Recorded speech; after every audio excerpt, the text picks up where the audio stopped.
Hey guys, Brent and Alian here to talk about the fluff of Fracture of Biel-Tan. Gathering Storm Part 2. Yep. If you want to see all the information on the data sheets, the formations, some of our thoughts, and some of the stuff you can do with the Inari.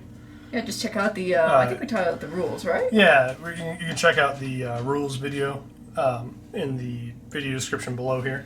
Mm-hmm. And you should be able to see, find out all the new interesting stuff you can do and some of the more cheesy stuff you can do. Yeah, information on the awesome looking new HQs for the Eldar. Yep. Just had to make sure I enunciate that. So with that, we're jumping to the fluff. So basically, the story kind of opens up and it's fight night, I guess you could say. Essentially, just like a bit of a Fight Club feel. Well, I mean, okay, so gladiator fight, so honestly. basically, yeah, the Eldar, the Dark Eldar, kind of have like nightly gladiatorial fights, right? Well, it's like a darker version of Rome. Yeah. Space Rome. So the part of the reason they go to these is it's sort of a way for them to drink in the pain, suffering, and essentially heal themselves and extend their lives. Essentially, there's sort of the new kid on the block here, named Yvraine, and she's been doing quite well in the gladiatorial fights. Mm-hmm. And unfortunately for her, there have been people talking about how she could potentially, beat and be even better than Lelith Hesperax. Of whom Lelith is a happy hero. No, Lelith is decidedly less than pleased about this. And usually anytime someone starts talking like this about someone else like this, the person in question doesn't live very long. No, it usually doesn't end very well. No. So basically, this is sort of the super fight night. You can think of like the main event type thing. So you have like the Tyranids. Yeah. There's been sort of a lot of like pre-fight stuff going on before this, and basically the main event is going to be Lelith versus Yvraine. And they've cooked up some interesting things. Apparently the Dark Eldar have taken two prisoners or have captured Tyranids from two different hive fleets and then have sort of mixed their genes to make them even more powerful and scarier, and decide that they're going to release them in the middle of this fight as well.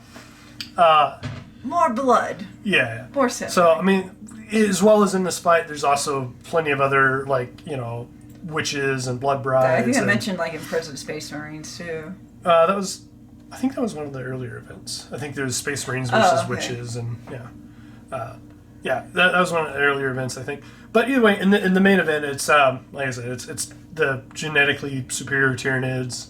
There's some Reavers and Hellions flying around. There's blood brides, belonging to Yvraine and Lelith, although Lelith doesn't really need them. She just kind of tells them to fuck off. Anyways, all this shit going on. So it kind of opens up, and Yvraine's killing some Tyranids. Lelith spots her and starts basically walking towards her with obviously I'm going to kill you type intent. Yeah, killing intent, one may say. And just casually sachets up to her, spins in between her and I think a lictor that she's fighting. Yeah. Kills the lictor, and basically makes, essentially stabs at Yvraine, who manages to dodge, but barely. So that sort of kicks off. They start fighting. It sort of becomes obvious that Lelith is toying with Yvraine. Yeah. That obviously she's more experience of the gladiatrix. Yeah, that Lelith really isn't having a hard time. But it's a show, so she allows herself to get a very minor cut on her arm, and basically she's trying to keep him entertained. And her reasoning for doing this is Big Daddy Vect is in his Pentmobile above the stadium. Yeah, Vect is there. He's watching. He's having a good time. Along with Arian. Solandri is sort of talking to him about Ennead, and Vect is like, I'm having none of this bullshit. I'm not going to die to defeat my enemy, and you're an idiot for thinking that we should do that. And basically Vect is like, screw off Ennead's nonsense. Yeah. So he's sitting up there in his Pentmobile and talking with her and Uriel dismissing her, essentially, and watching the fight. Yeah. Well, through the course of the fight, like I said, Lelith is trying to make sure, it isn't a bad show, but is clearly nonplussed by Yvraine. She's like, eh. She's okay, I guess, but... Basically, they end up fighting, and Lelith sort of decides the point at which to finish it is whenever there's some hint of irony in her death, because the lictor that she had been fighting earlier is essentially been piled up as a corpse, and Lelith is sort of dancing around, and they're going up this corpse of Tyranids, and the lictor shifts and causes Yvraine to lose her footing, and Lelith decides that it's pretty ironic for her to be undone by what she was fighting when I first came on her. So yeah. I'm going to go and kill her now, and stabs her in the sternum.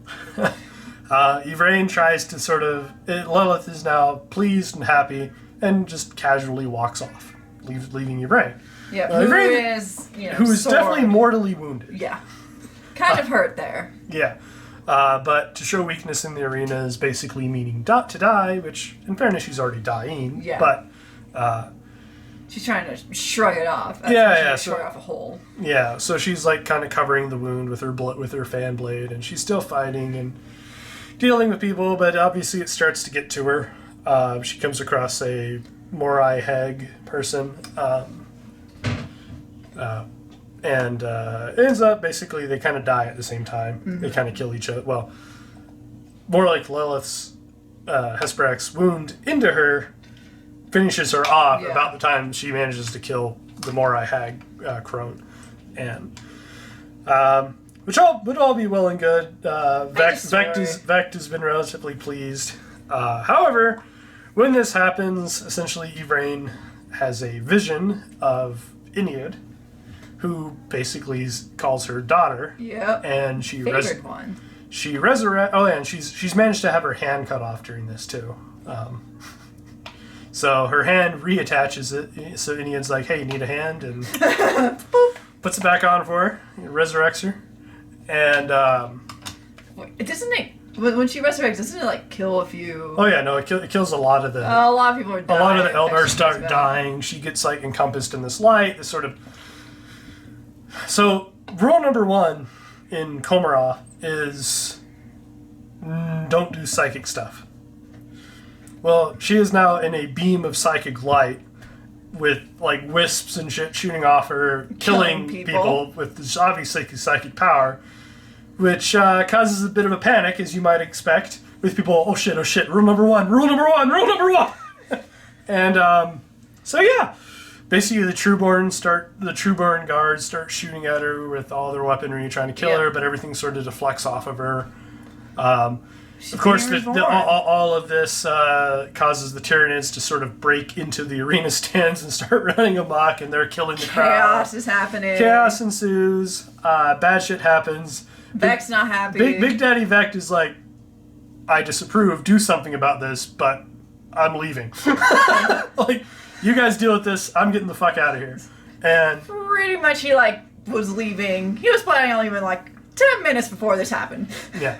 So, like I said, Big Daddy Vect basically dispatches some of his guards and is like, yep, fuck this, I'm out. And leaves. He's like, yeah, I'm done with this. Although he also wants to make sure Yvraine doesn't leave. Yeah, no, he's definitely given instructions, but he also, as I think the book says, he's developed a sense of knowing when he needs to not be there. Yeah.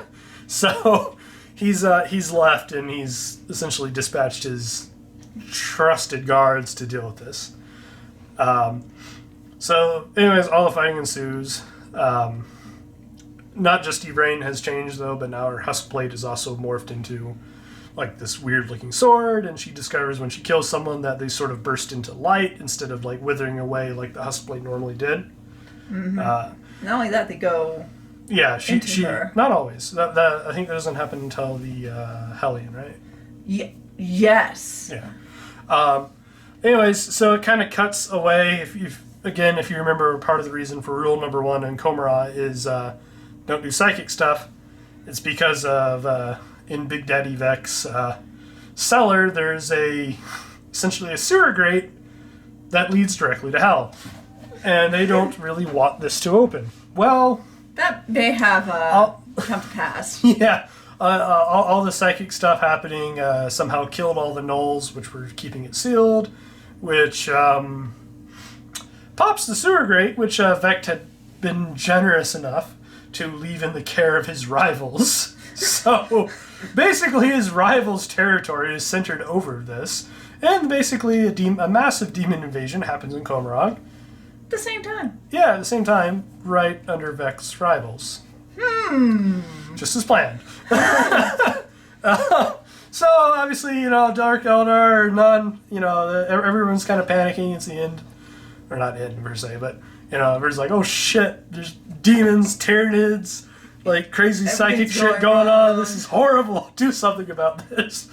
And of course, Vect has been like, no, I don't think I will. And he takes all of his cabal and just goes somewhere else. He kind of has into one of his other fortresses near a dock. Yeah. And he's like, we're going to hole up here, let all my dumbass rivals waste their power and strength, and we're just going to hole up here, and we'll take over. And once my my friends have exhausted their strength and ability to deal with this, we will of course take in any who wish to we seek asylum with us for a price. Mm-hmm.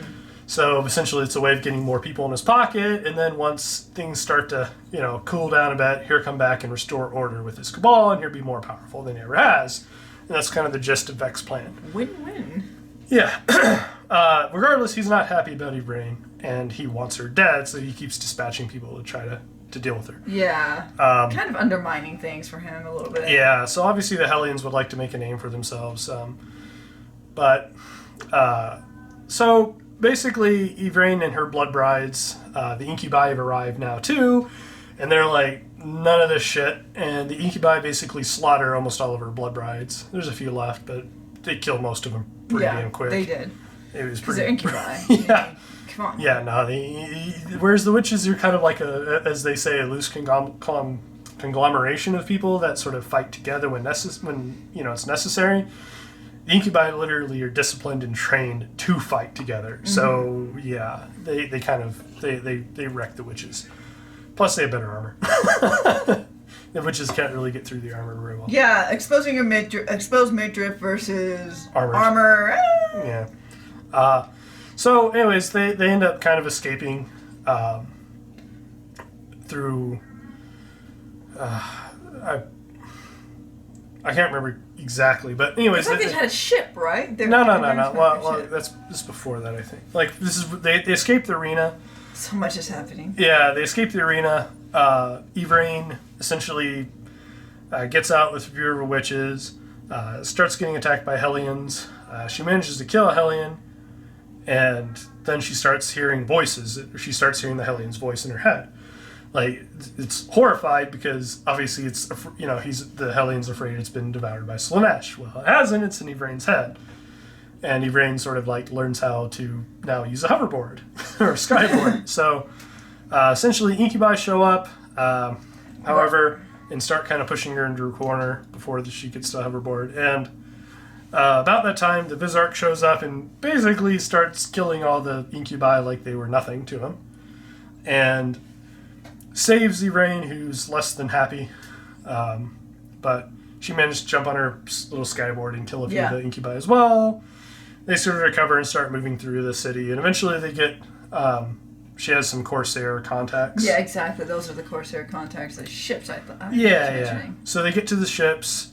Yvraine is starting to become a little bit more gracious to the Vizarch. She kind of discovers that, at least the Vizarch sort of claims that he's her old Exarch tutor. Because Yvraine is from, essentially she was initially a craft worlder from Biel-Tan. Then she was a Corsair pirate.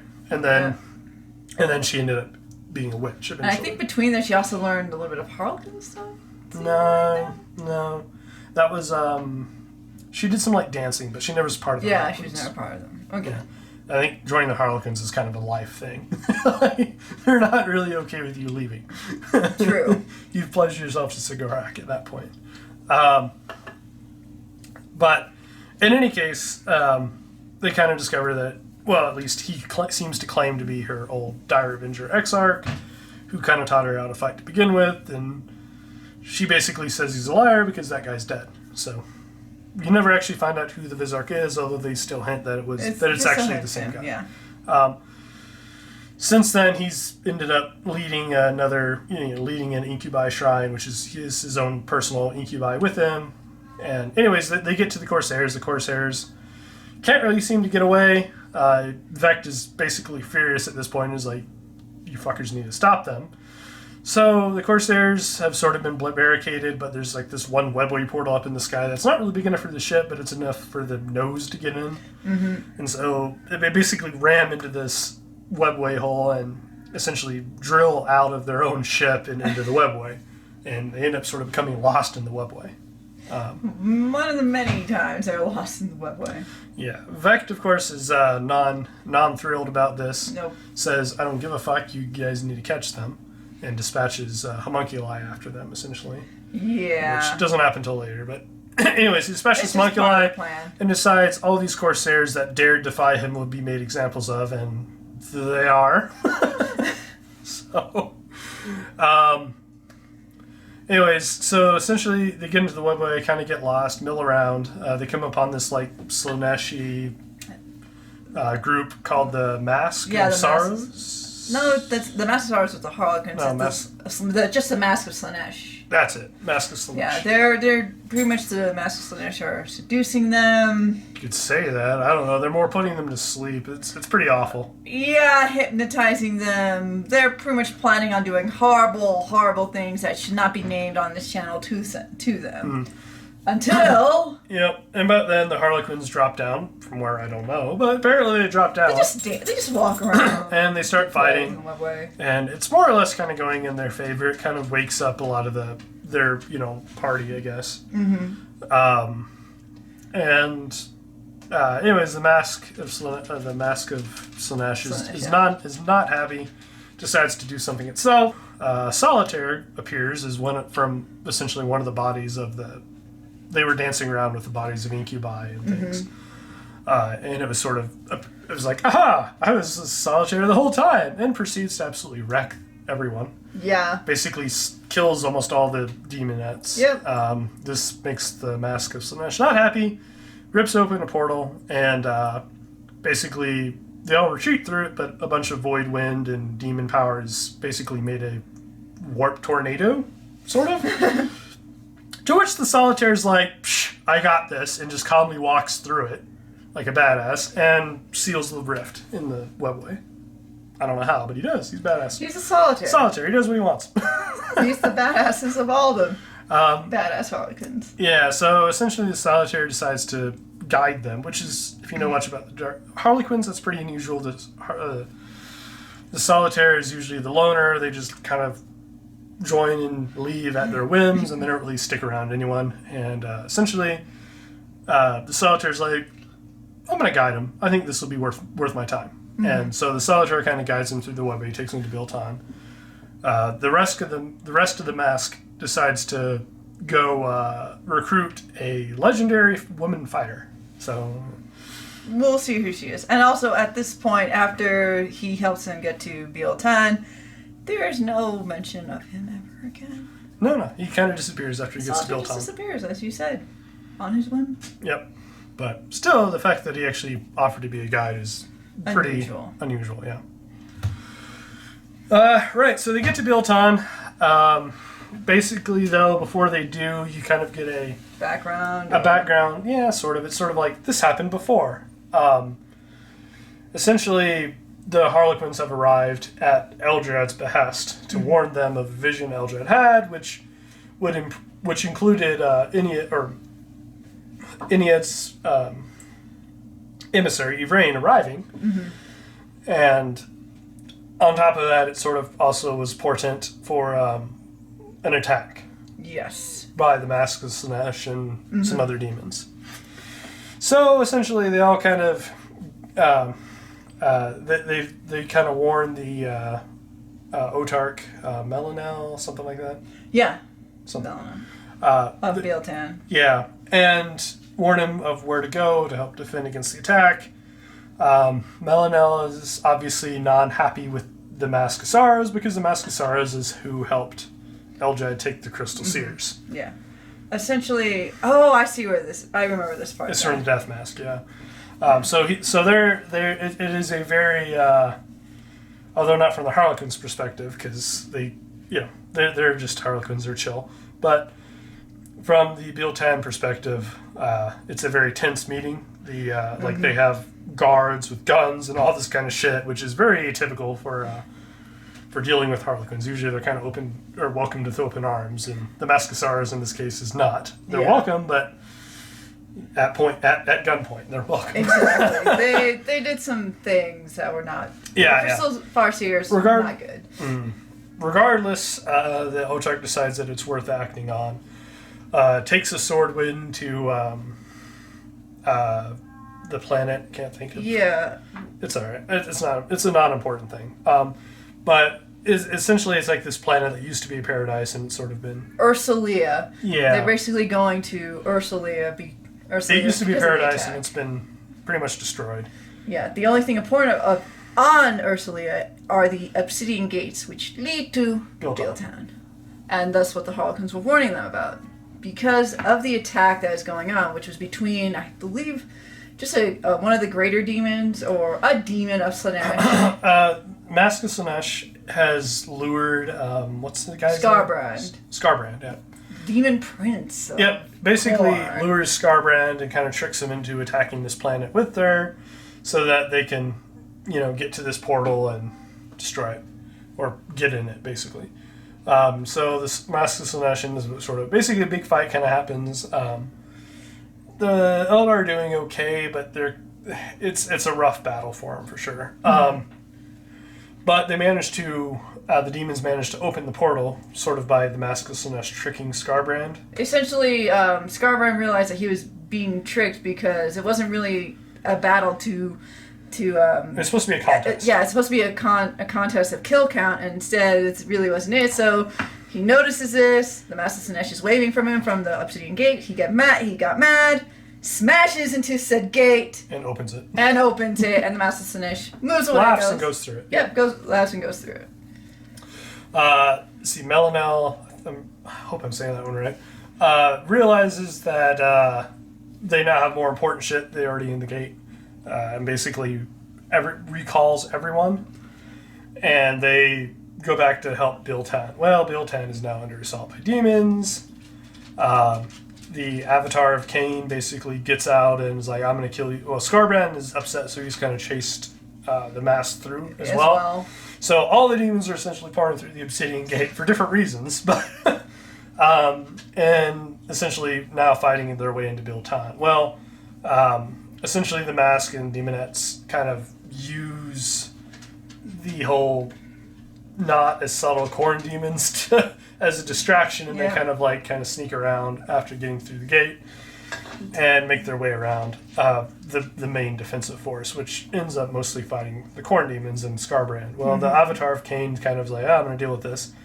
Leaves his Iron Throne, goes out and basically starts fighting Skarbrand. Seems like he ends up successfully killing him, but dies in the process. Which, in fairness, the Avatar of Cain is, dies and is reborn, I think, relatively. Often? Not often, but it's not uncommon. Yeah, so he'll be back, but leaves the Iron Throne kind of unguarded, and unfortunately, I believe the goal of the Slaanesh demons was to actually infect. Yep, so Biel-Tan. So they get into the Iron Throne room and basically into the Infinity Circuit. They basically kind of leave their bodies and go into the Infinity Circuit. However, just before the mask actually does, Jane Zar arrives, which is who the Harlequins went to grab. Basically just bitch slaps the Mask of Slaanesh. Like, nope. Kills her quite quickly. However, realizes it's too late. A lot of the Slaaneshi demonettes are already... Their bodies are not there, and they've gone into the Infinity Circuit and infected it. And they're going and gorging on those souls. Yeah, so basically it's rotting from... The Wraith bone is now rotting away. Anyways, they end up sort of winning the battle and start mopping up the demons.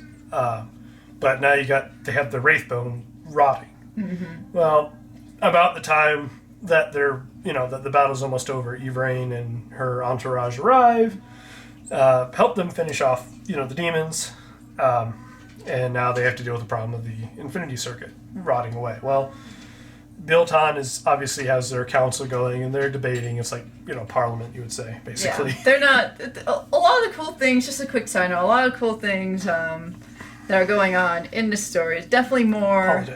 Politics, kind of a background, multiple craft worlds, multiple planets are involved.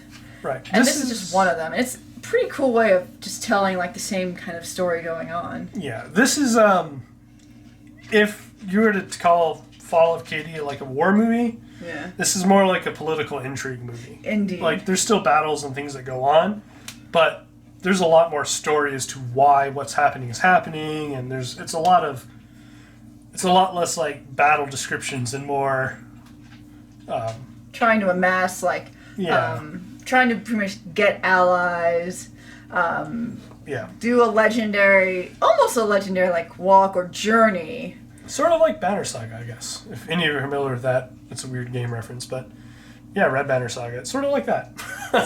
You're sort of like going around and like building your little group. Amassing your group to get to great power to summon Iyanden. Yep. So, anyways, basically are having a good time. Yeah. So Yvraine essentially arrives. The Biel-Tan Council isn't going to listen to her. She's trying to talk, and they're all like basically shouting her down, like, "Shut the hell up! Let us deal with this. You aren't wanted. You might be from Biel-Tan, but you were outcast a long time ago." So after a little bit of this, Jane Zara kind of is like, "You know what? This is nonsense." Like, she's the only one that seems to actually have anything relevant to say. You guys are just bickering. And she stands up and basically gives, shouts everyone else the hell down because no one's going to stand up to Jane Zara. Yeah. And she basically tells them all where to shove it and let Yvraine talk. Yvraine talks about Iyanden, how their salvation can occur without everyone dying. Yep, so Iyanden can awaken without everyone dying. To do this, they need the 5 fingers of Morai Heg, which are now basically swords, I think. Vol made them into swords. I don't know why, but yeah. These Crone swords, Crone swords is what they call them. Porcuses. So, anyways, so essentially it becomes a quest for the magic swords. But they end up kind of talking, and like, she's like, one of them, anyway, she's talking about how they can, by getting all these together, they can actually create enough of a focal point that Iyanden can fully awaken instead of like, he's pretty drowsy right now is kind of what it amounts to. He's eyes blink once or twice and... Yeah, he's awake, but... Stirs. It's like that sort of half asleep when you are in the morning, or like someone wakes you up or something, you're like, It's that kind of thing right now. So he's only partially awake. And they can bring him to full wakefulness by channeling power through these swords, and it'll actually create enough of a beacon that will wake him up. To that end, everyone's kind of like, okay, we can possibly get on board with this. And then she's like, and one of these swords is in your Wraith Bone. And I'm going to take that right now, but it will destroy your Wraith Bone. And they're like, whoa! Wait, no! What? Yeah. And she's like, this will doom the craft world, however. And they're like, whoa, no, we don't agree with this now. At which point, she's like, too damn bad, and essentially reaches into the Wraith Bone, which apparently becomes water to her touch, and pulls out the sword, and is like, hey Vizark, you want a sword? He's like, sure. And tosses her a sword. Not only that, but when this happens... Yeah, the craft world starts to sort of come apart and crumble, which causes a lot... What have you done? Oh, sorry. Oh, God. She closed it. I didn't mean to close the tablet. Technical difficulties. But essentially, the Wraith Bone falls apart. Booming explosion happens. Yeah, essentially, during this, of course, a lot of the Biel-Tan, are obviously panicking for obvious reasons.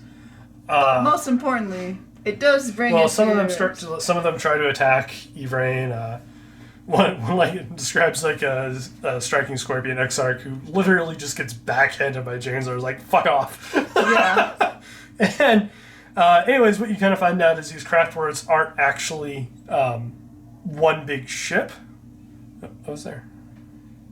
right? No, you're right. No? Something go for yeah, so anyways, these actually aren't just one enormous ship. What they are is apparently a conglomeration of ships that are held together by Wraithbone. So, essentially what happens is when the Wraithbone, like, starts breaking apart, like, the ships just sort of get released from the Wraithbone cocoon, you might say. So, no one really dies from this, but it's not a craft world anymore. It's more like a massive fleet. It's like a really massive fleet. So, Biel-Tan fractures. Yeah, literally. In any case, during all this chaos, you might say that initially some of them are upset, and they're definitely upset, but they're trying to kill her, and they're like, wait, we got more important shit to do because like our ancestors are all going to die if all the Wraithbone fractures. So they start running around and trying to transfer their consciousness into the Wraith constructs, the Wraith Guard, Wraith Lord, Wraith Knights, all that kind of stuff. And the Incarn people, the ones who have sort of been following Yvraine, essentially start touching the Wraithbone and now taking souls into themselves as well. So they sort of are like living constructs. Yeah. Just like Yvraine was. What the hell? A lot of the Biel-Tan people are non-pleased about this and try to stop them, but the Harlequins kind of step in and say, they're Inari, your ancestors go to them willingly, it's okay. Mm-hmm. So, like, they can't draw the spirits forcefully, they're by choice joining with them. Yeah. Want to mention this? Because he appears. Oh, yeah. He appears. Like, one of the more important things that also happened when the sword was pulled out of the Wraithbone itself came the Incarn. Yeah, he basically explodes into existence, essentially. Yeah. And this is what starts to cause all the Wraithbone to shatter. Exactly. Yeah. But it's the Incarn appears, and basically this happening ends most of the people trying to kill Yvraine because no one wants to fuck with that. Yeah. So no one wants to screw with someone who whispers and you're dead. Yeah. So basically, they kind of back the hell off when that happens. And then, like I said, all this ends. During all this, we kind of skip to Eldrad on Ulthway, saying, we need to bring Yvraine and them here because bad shit's going to happen. And the other Farseer is like, yes, to his face. Yeah, they're kind of like, well, we don't really have much of a choice because Exactly. they are actually potential salvation. We should at least do something about this. So basically, they do this very risky ritual that sort of creates a portal through the warp storms. It's kind of stable and it's a very, very small portal, but essentially it appears right in front of Yvraine and all the Incarn. All the Inari, Vizark, all that kind of stuff, and they end up kind of being joined by some of the Biel-Tan who are like, you know what, fuck it, what have we got to lose? What have we got to lose? Let's join them. Mm-hmm. And apparently, interestingly enough, the Eldar aspect wearers have thought-changing cloth, or color-changing cloth based on their thoughts. They have mood armor. Apparently. Like, remember the mood rings? It's mood armor like that. Ugh. It's true. It's awful, is what it is. But regardless, they kind of decided to change their color to red to match Yvraine. It is dumb as hell, but that's the thing. Anyways, they all kind of like pile through along with some of the Biel-Tan people who now joined them as well. And they go all the way and they go through this. However, the Incarn walking through, it mentions that normally, the Chaos Gods all kind of avert their eyes away from it because no one wants to be the one to have to see it because they worry that they might actually fully awaken idiots, so none of them want to actually look at it, so basically they're kind of safe passing through the warp. However, the ripple effect of this happening essentially distorts the Astronomicon, thousands of humans per second. Oh! Who cares? Causes the Geller fields on capital ships to, fail and kill people. And in any case, it's all to destroy lots of bad shit happens, basically, because the Incarn is so powerful as it passes through. Anyways, they get to the other side. And Eldrad's, happy. He's like, yay, friends. Like, now, we can, now, blah, blah, blah. Anyways. Now we can move forward. Yvraine's like, good, because we need to go to Belial and get these swords. There's 2 swords on Belial we need to get. So far we have 2, we need 3. At which point, the rest of the Ulthway Seer Council is like, cool, shut up for a second. Eldrad's about to say, yay! And he was silenced. Yeah. Apparently the best time for this was right now. And essentially the Ulthway Seer Council basically banishes Eldrad for quote-unquote misappropriation of Eldar destiny. Those are the exact words they use. Yes. And they pretty much say, like, you get out. Yeah, you get the hell out, and if you ever try to help the Eldar race again, we'll kill you. Yeah, we will execute you. Which, it's a little sad, because, Well, it definitely, it bothers Eldar. Like, it doesn't just bother Eldar, it's like... Yeah. Well, yeah, Eldrad is... He hunches over! He's a bit of a dick, but he's usually a proud dick, and usually at least tries to, do what's best for the Eldar race. And generally, he's right, at least for the Eldar. Maybe he's more of a dick for humans. It, guys! It was worth it to do this! No. Get out. Yeah. Yeah, so basically they banish him, and he obviously doesn't take this fantastically. He's pretty bummed.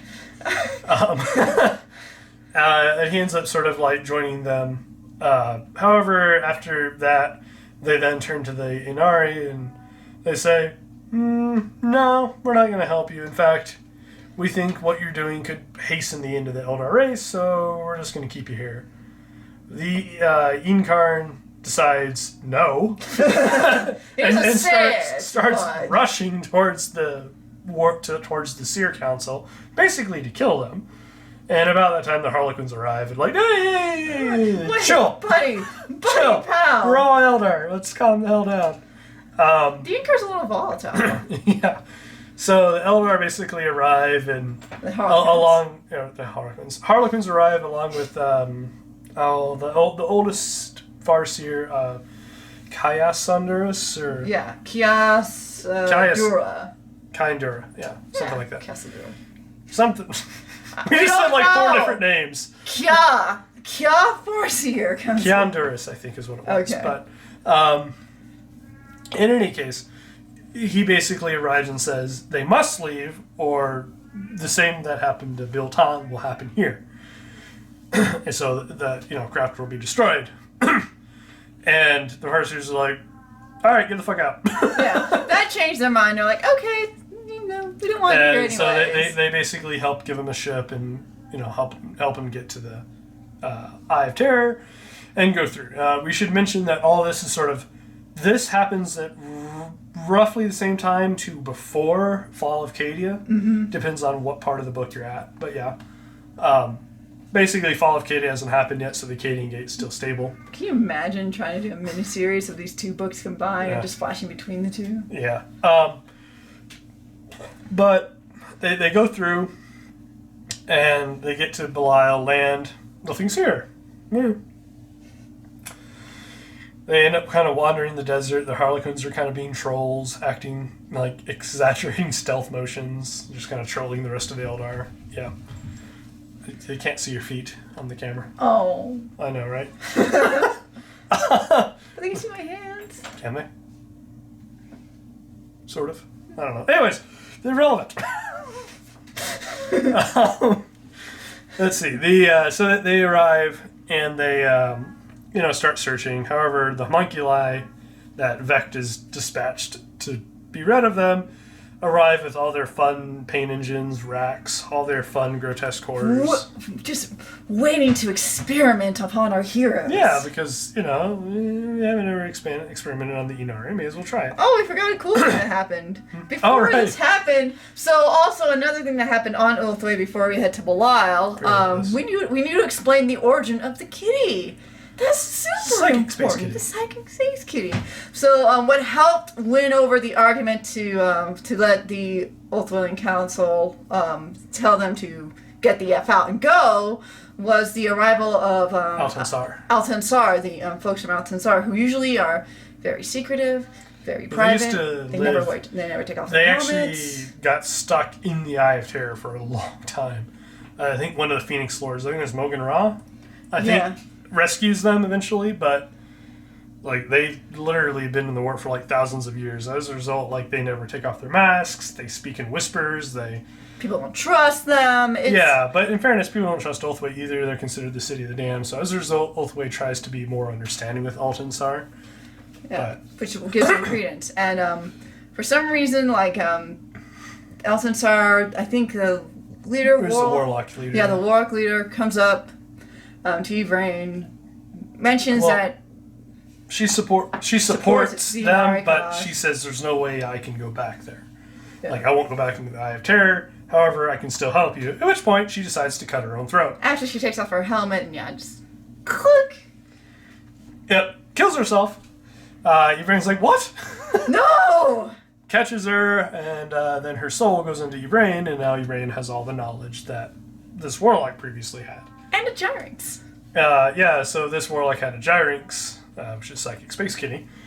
And so the Psychic Space Kitties bond with their master soul, essentially. And so, essentially, when her master soul goes into Yvraine, now the Psychic Space Kitty likes Yvraine and starts purring and going up against Yvraine. Because now Yvraine has her master soul. Exactly. So now Space Kitty. She might be covered in Eldar Warlock's blood, but silver lining, Psychic Space Kitty. Yeah. So now that she has her kitty, then they go and head off to the lost Belial planet of Belial, which I guess used to be the center of Eldar. One of the centers, one of the major hubs, basically. But anyway, and thus, homunculi attacking as they're trying to find the the homunculi. Yep, they attack. So basically, it's the homunculi are actually doing quite well against them. All their pain engines and stuff.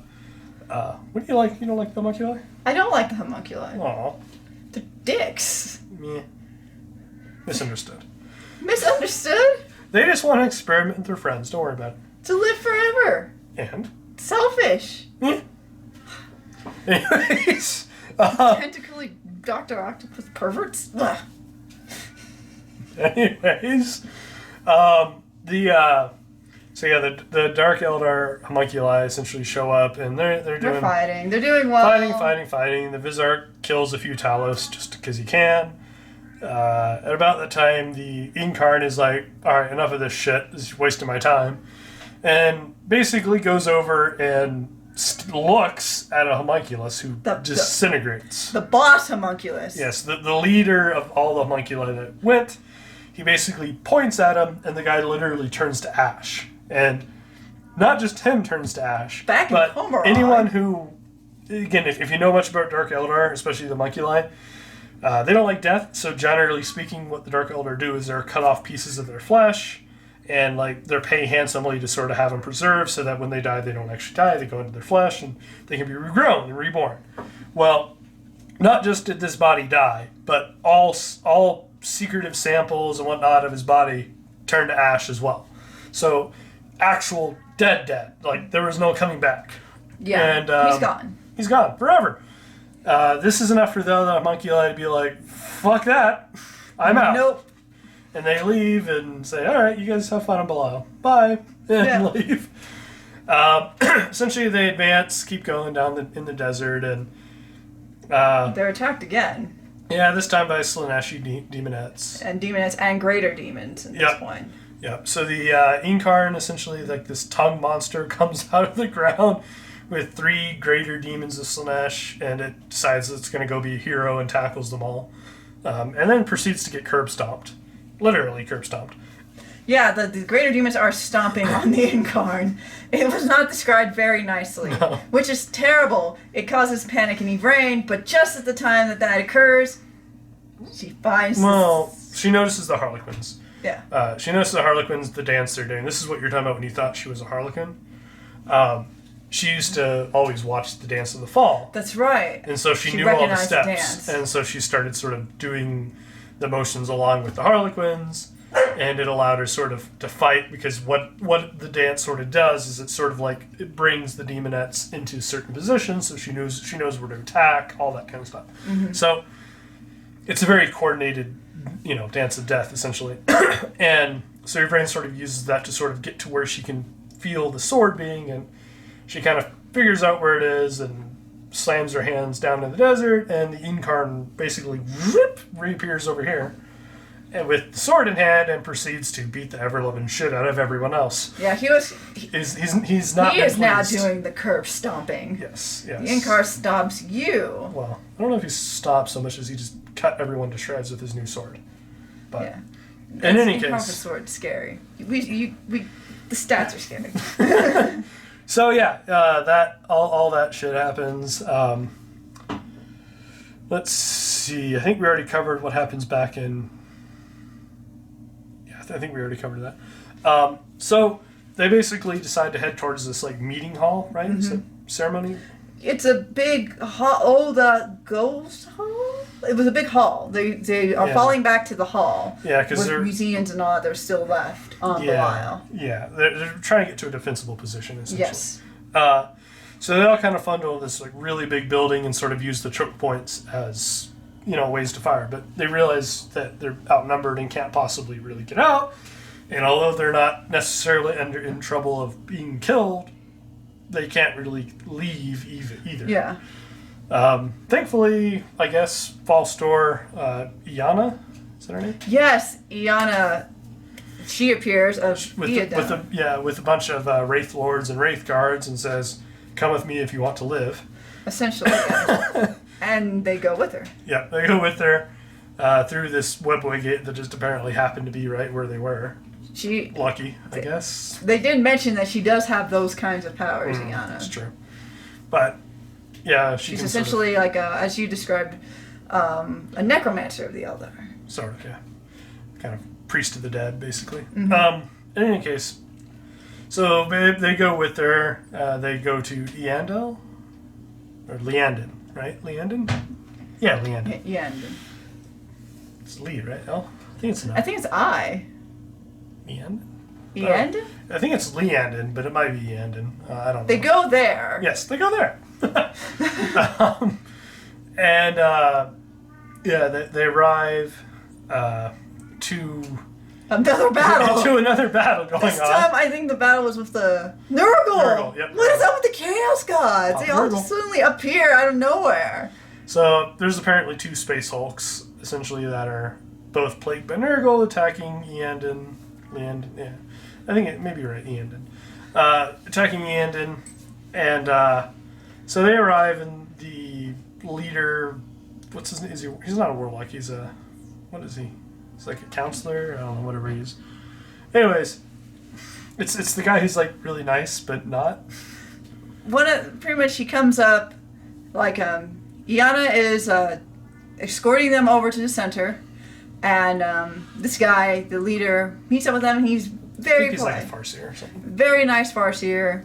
He says, hello, good to have you here. It's great. As you see, we're kind of busy, so we can't attend you right now. But if you, Yvraine, and your Comorite buddies can go over here, that'd be great. Guarded heaven. To this guarded haven here, where you have minimal disruptions and rest. You're tired. We need your Harlequins, and we need your aspect warriors to kind of join us in this fight. Yvraine's like, but we can help. And he's like, I insist, and the Wraith Guard raise their guns. And they're like, well then, we're gonna go rest over here then, eh?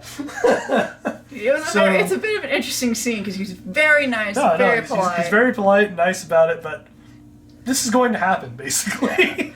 And Dark Eldar not. So they kind of go over there, and they kind of have like, they're basically every need they have is attended to. There's like, they're given food, they're given baths, shower, all that kind of stuff. Basically, they're treated really nicely, but they're just kind of kept over here because they can't.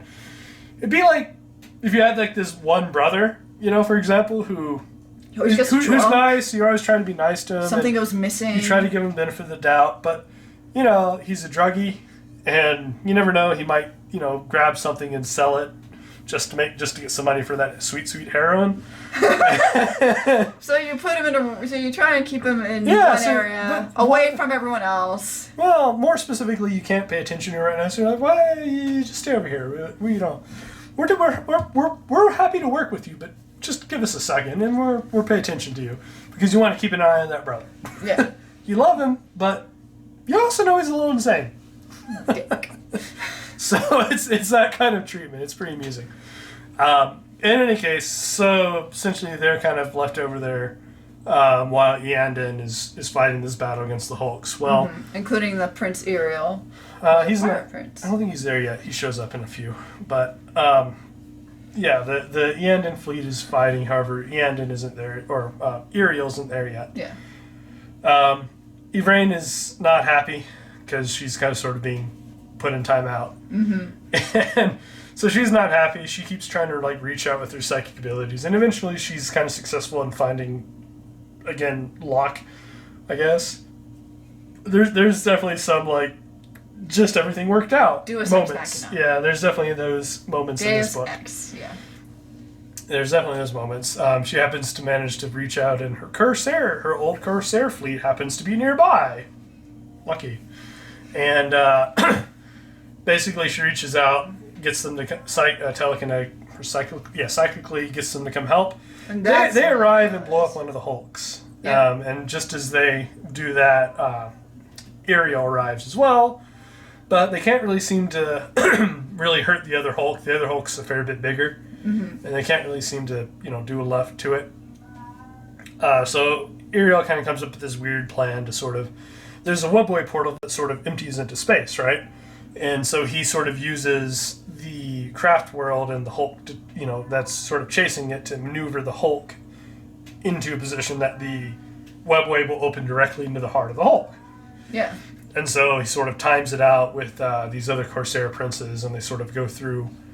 essentially, this is more or less a suicide mission. And they kind of go in through this webway portal and essentially appear right in the center of the Hulk, which is pretty cool, honestly. It's a cool idea, except they're surrounded by, it's Nurgle, so... No, nothing bad. But they didn't end up exact center, but they end up... There's nothing really in the center of the Hulk. It's all sort of currently fighting outside. So they kind of make their way through the Hulk, dodging like piles of bile and stuff like that.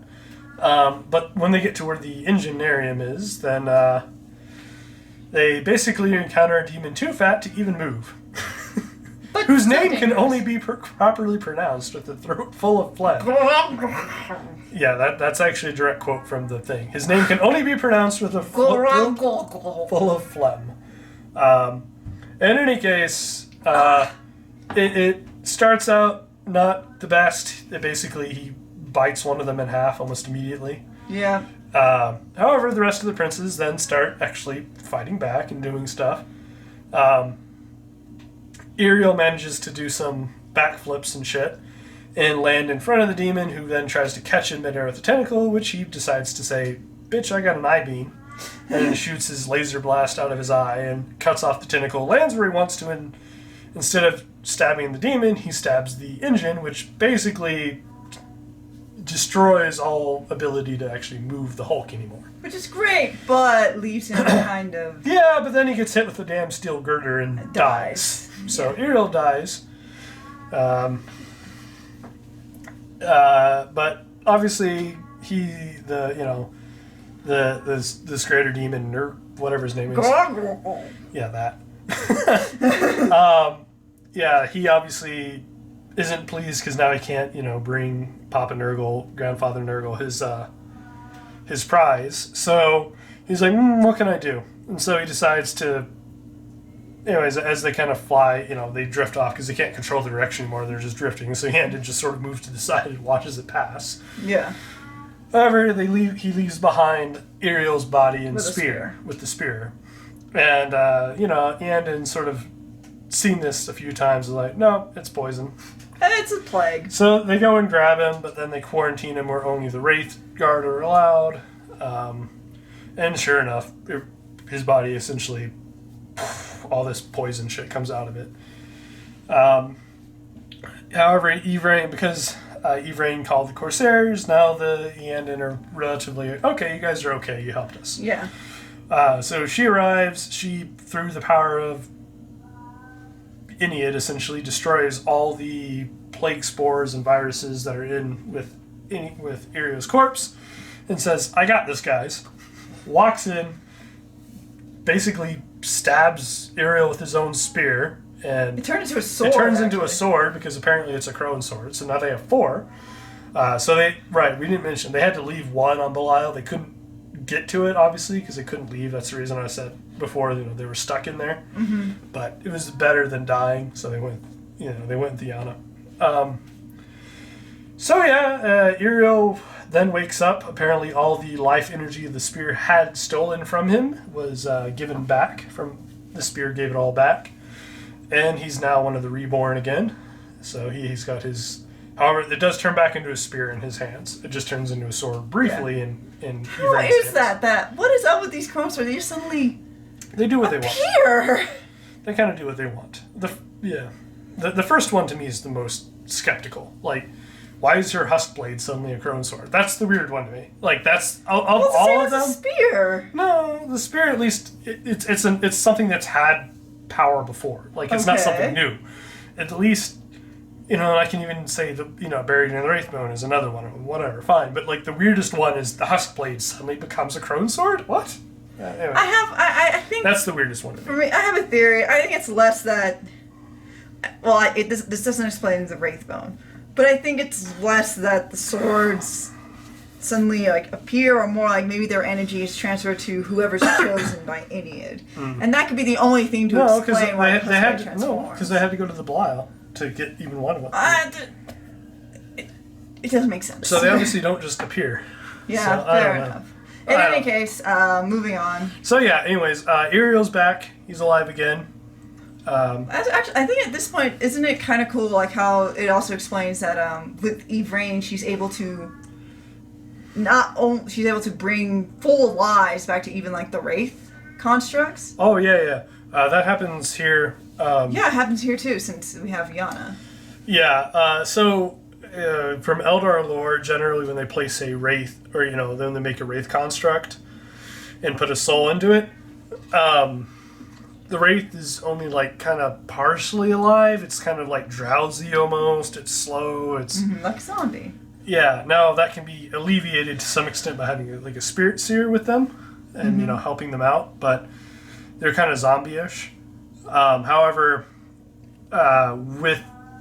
whenever Yvraine is around, the transition is complete. So they actually have, they can't talk per se, but they have the mannerisms. They have the same agility. They have the quickness and movement like a normal, like a living human, essentially, a living Eldar, I guess. Yeah. So they actually instead of moving drowsy, it's like a complete, merge instead of this partial merge. I mean, they're still in these giant constructs, and they can't talk, but yeah, like they're describing some of them going to their old places and taking some of their old stuff with them and things like that. Like they were describing the Wraiths basically having obvious remembrance and doing grabbing stuff that they used to belong to them and things like that. So it was interesting. In any case, excuse me, they decide to then argue what to do. Let's see. I think what do they do next? Because they obviously they still need the last sword on Belial, but they don't have the forces to get it on their own. They need help. At which point, Salandri Veilwalker appears, who was in Fall of Cadia, saying, "Well, what should we do? Who should we ask?" I think there's a quote somewhere. I think it's right there. Oh, yeah. It says, then who should we ask? It says, "The tower's still too young, the orcs too unpredictable, the Tyranids are out of the question. Humans are too easily corruptible, this we know. They walk the same path we once followed, blindly walking into the abyss." And the guy who's relatively nice but strict with "go to your room" says not if they have faith, and they decide to give them faith. Yvraine sort of has had a vision that she can do something that will assist the humans and give them a leader, a figurehead to follow, a king, so to speak. So we already know what's going to happen with that thanks to leaks. That'll be Gulliman, obviously. But and pimped out armor. Yeah, pimp armor. Vect will be jealous. But Jelly. No. Never. I'm being judged harshly for my modern terminology. And anyways, so basically they're trying to decide what to do, and they're like, hey, well, if we go help the humans, we might be able to make it there. But they've got to literally cross the entire galaxy, essentially. Yeah. To get to this moon, which is, if you remember from Volcadia, where they kind of appear. Well, Clyces? Something like that. I don't know. Ice planet. Yeah. Ice moon. So so in order to get there, they go through webway. Yeah, they go through the webway, but after awakening all these, Wraith constructs, a lot of these Wraith constructs are like, essentially, we're going with you. Thank you. We want to help. Yeah, and their logic is, if we can possibly end this curse for our living brethren, we would choose to, obviously. And so, despite the Iyanden trying to get them not to leave to stay, and some of them do stay for defense, but Iyanden ends up losing a fair amount of their force to follow. The Inari, yeah. So a sizable Wraith force is now following them as well. So essentially now their army consists of the Harlequins, the mask, or the... Which mask is it? Maskar? No. It's the... Oh my god. Sorrows. Yeah. Mask of Sorrows, about, quite a few of the Biel-Tan warriors, quite a few Ultway warriors. A few Incubi. Yeah, a lot of Incubi and witches, and a bunch of Wraiths. So their army's growing substantially, obviously.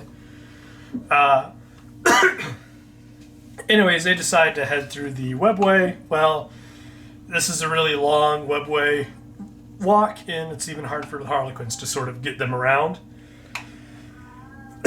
Well, Ahriman apparently is chilling in the webway. Yep, apparently Ahriman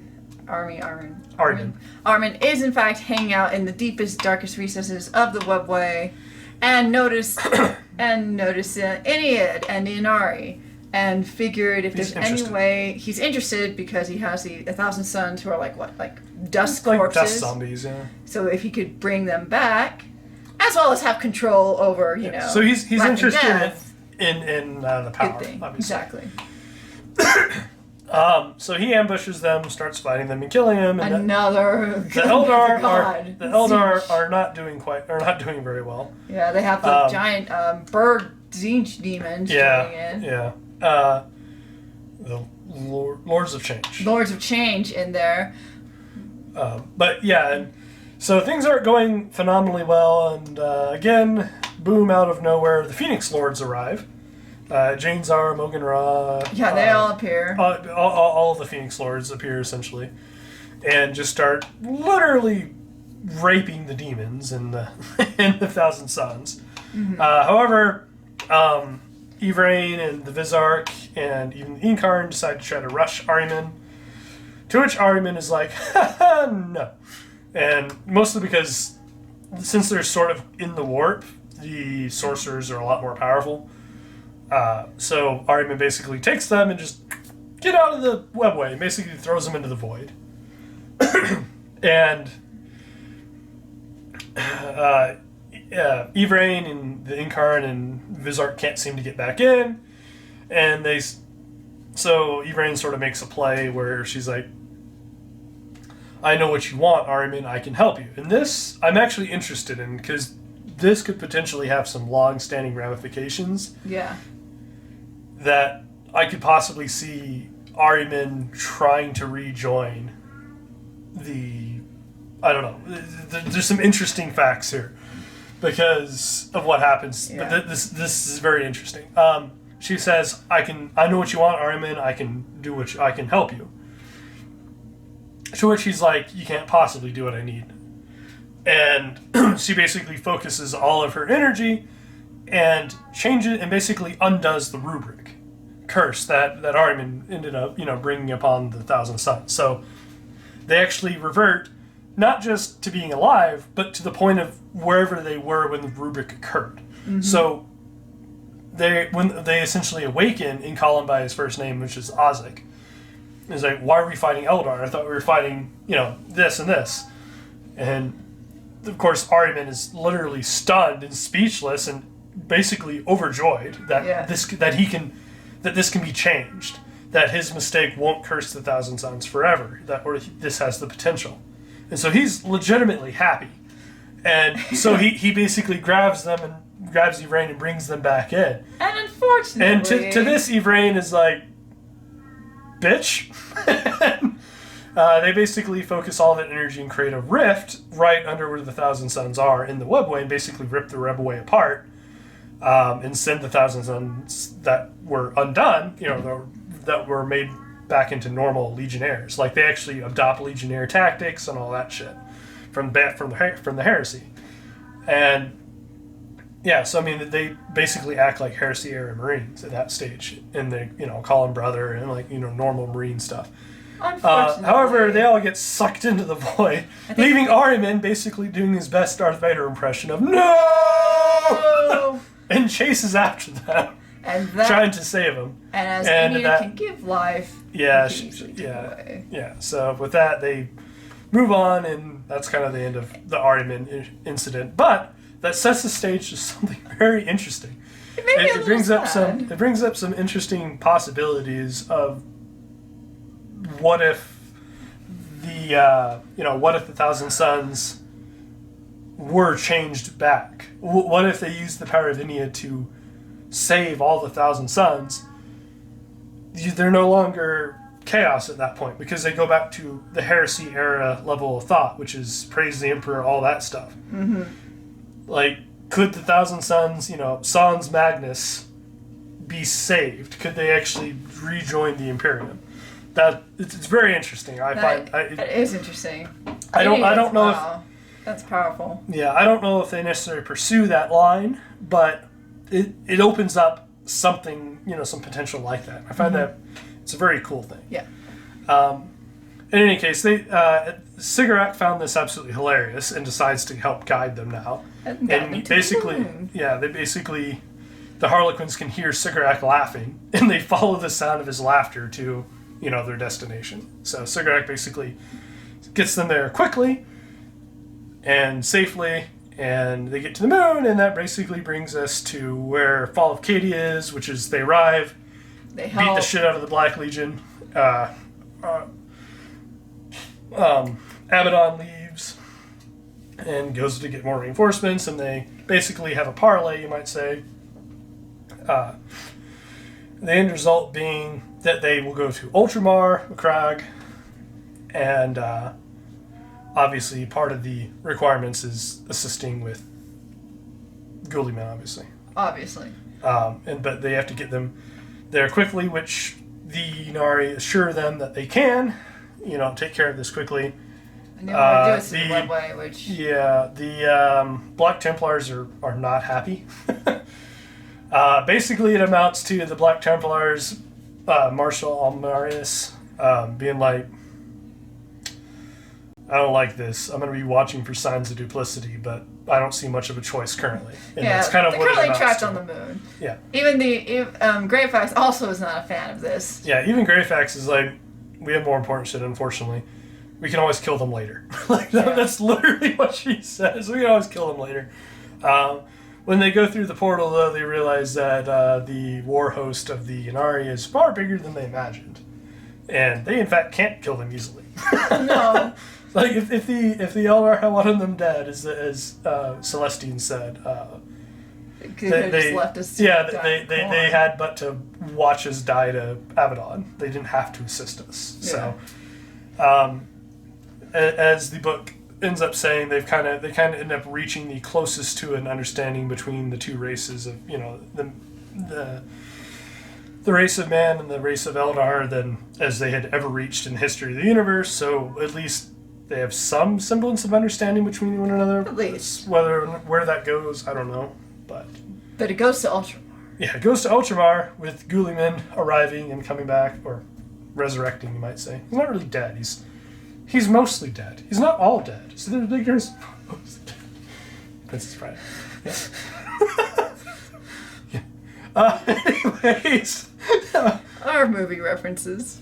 Oh, but yeah, it's and thus gets towards, I don't know, a rather it's not an unclimactic end, but well, I think part of it is it just sort of, since it ends, it almost it's like maybe plus 5 hours. It's about 5 hours after where Fall of Cadia ended. Yeah, like that's as much of an advance as you get.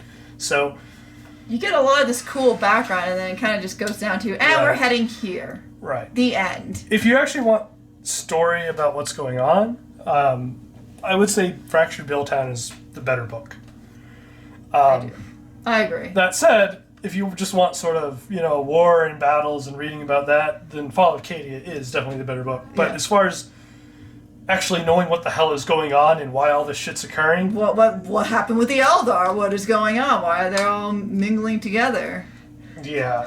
What are the other Chaos Gods doing?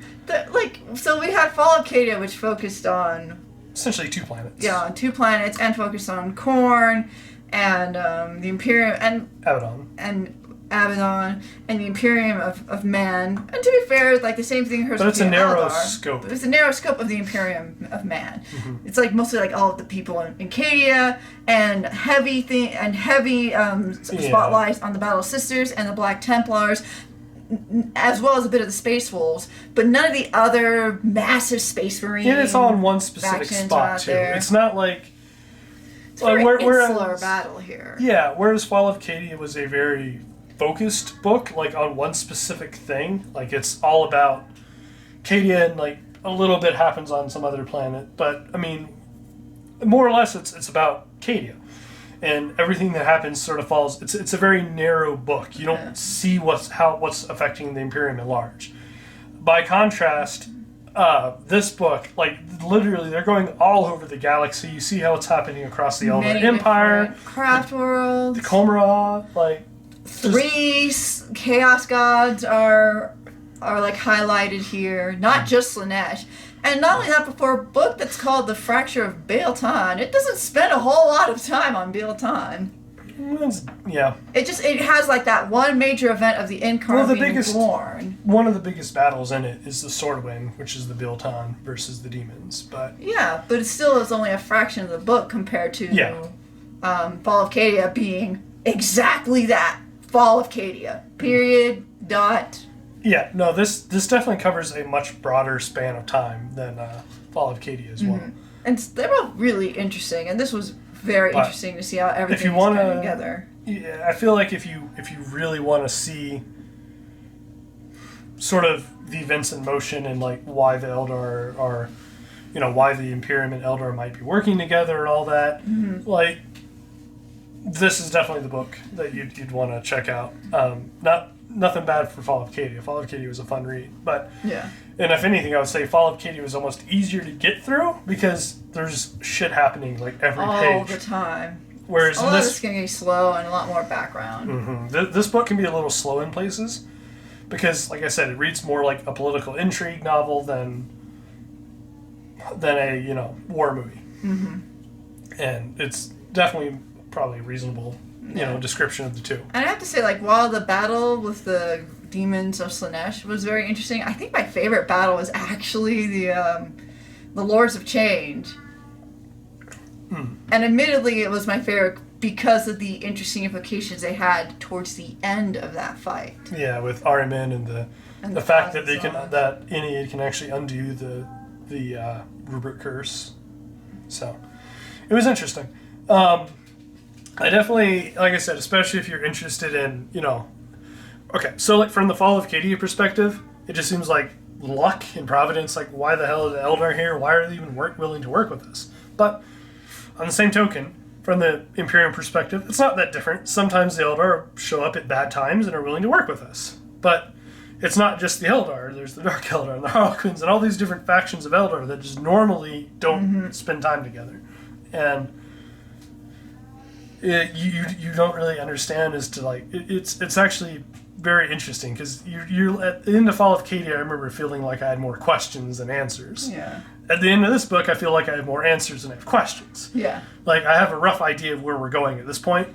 Especially since, like I said, Primarch Guliman's already been leaked out. But even if we didn't, I would know we're going to Ultramar. I know what the next step is. I know what the general idea Why is. they appear, Exactly. the mysterious figures that You actually get your answers in this book, whereas Fall of Kata, you kind of end up with, wait, what the hell's going on? Yeah.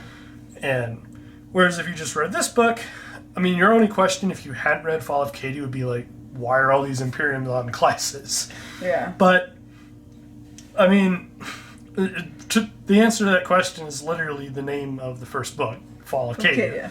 Like, that's all you need to know is the name of the first book and it answers it, whereas the name of this book doesn't really answer the question as to why all the Eldar are there. Exactly. So, like I said, you kind of end up with a lot more interesting, not more interesting, but you end up with a lot more backstory on everything going on.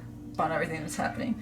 And it's all very neat. I'm looking forward to the third one. I'm looking forward to Gathering Storm Part 3. I'd like to see where that continues to go, especially since I have no idea on who the Primordial is.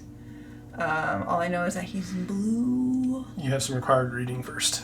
And he's blonde, I think, depending on the paint scheme you use. Anyways. It's alright. She will read up on Guilliman and the Primarchs before. Do I have to read up on Sure. I don't have to read on, like, Space Marine Smurfs, do I? No. Okay, good. Just a little bit. What? What? I'm kidding. I have nothing against the Ultramarines. I really don't. I'm just screwing around. Alright. But anyways, guys, I think that's going to do it. If you have any questions about the lore or anything you think we missed or overlooked implication-wise, by all means let us know in the comments below. Any theories you have, we'll be happy to hear them. If you enjoyed this video, please like and subscribe. We'll bring you more. Yep. Till next time, guys. Take care. Have a good night.